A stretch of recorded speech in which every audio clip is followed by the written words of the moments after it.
I believe we had a very successful ECR.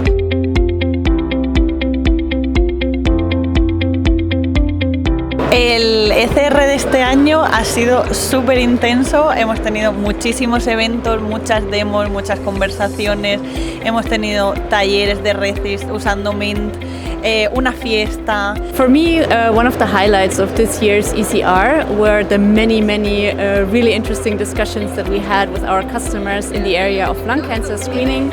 And I especially was stunned by all the interest in our multi-centric research offering by societies, by research groups, and even by entire countries who want to build up infrastructures for joint research. The ECR has been a wild ride.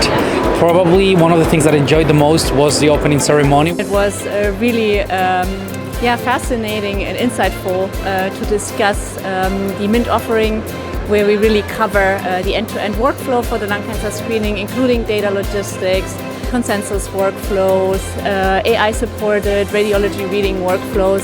So really offering a full 360-degree solutions. The workshop that we hosted in collaboration with the ECR, that was also really interesting to watch with the help of Professor Laure Fournier and Professor Minerva Beca. Y sobre todo creo que lo más importante es que hemos podido confirmar que vamos en la dirección correcta en cuestión de inteligencia artificial y que los flujos de trabajos que ofrecemos son los que los radiólogos piden. I'm really thankful that I was able to be a part of something like this and definitely looking forward for the ECR next year.